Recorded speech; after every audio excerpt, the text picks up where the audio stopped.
Durant l'entame de cette partie, durant la prise d'antenne dans Box to Box, là Senga 2 testé positif au Covid-19. En tout cas, Mohammadi se trouve à son tour.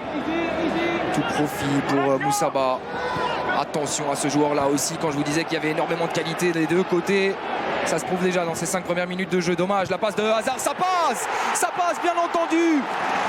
Parfaite cette passe-là pour Konaté, qui débloque son compteur personnel dans notre championnat, lui qui est arrivé. Et bien là, qui ont déjà une vraie sueur froide, avec la première véritable possibilité des Brugeois dans cette partie. Coin gantois, tiré en cloche, difficile à reprendre pour Plastoun. Attention à Plastoun, il a été pendant un moment le meilleur buteur de cet effectif gantois. Et ben voilà, des débuts réussis pour un Colson qui débarque dans notre championnat. C'est le match des premières apparemment du côté du Bredel, avec un premier but pour Konaté.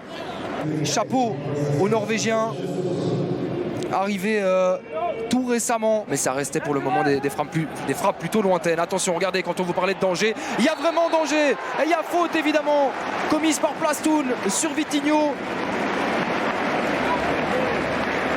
Ils sont beaucoup plus concrets, les Brugeois, lorsqu'ils sont en possession du ballon.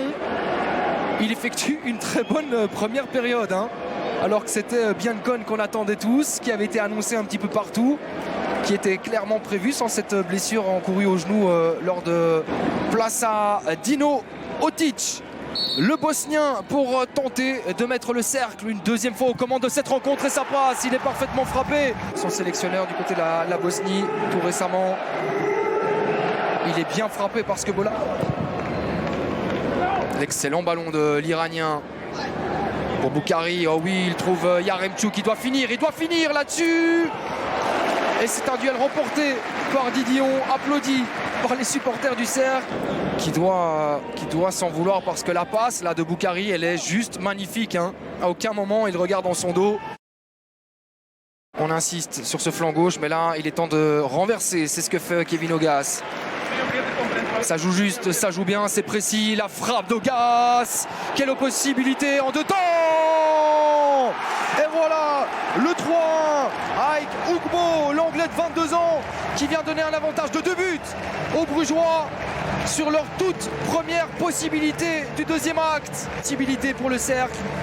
Et c'est suffisant pour prendre 2 buts d'avance, faire le break face au Buffalo. Gros coup dur derrière la tête là des hommes de Wim de Decker.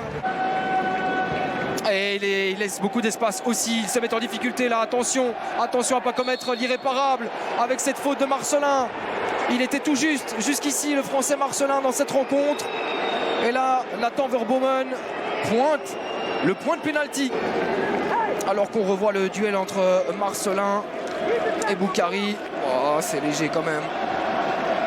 Il a eu le sifflet léger là, monsieur Verbomen. Histoire d'enchaîner un 3e but en 2 matchs. Pourquoi pas, face à Thomas Didion, réduire la marque, et ça rentre. 3 de Marcelin et Boukari. Le pied droit de Marcelin qui vient heurter le tibia gauche de Boukari. Côté gantois, on a Bruno Godot et Jordan Botaka pour le moment à l'échauffement. Oh, il est pas mal donné ce corner. Il finit au fond, surtout le doublé de l'Anglais de 22 ans, Ugbo, qui marque les esprits dans cette rencontre, et le Cercle qui reprend une 2e fois 2 buts d'avance.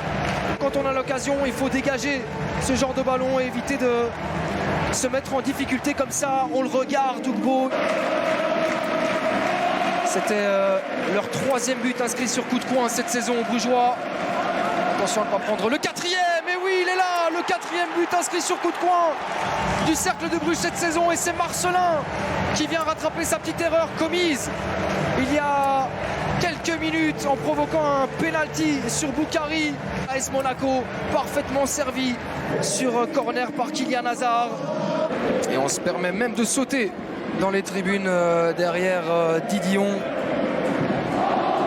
Oh, la tête était bien tentée de la part de Laurent Depoitre. Saison confondue évidemment, si on prend la fin de la phase classique dernière et le début de celle-ci. Ça montre que le Cercle est de retour évidemment en Pro League, avec un noyau reconstruit et bien reconstruit, avec beaucoup plus de stabilité.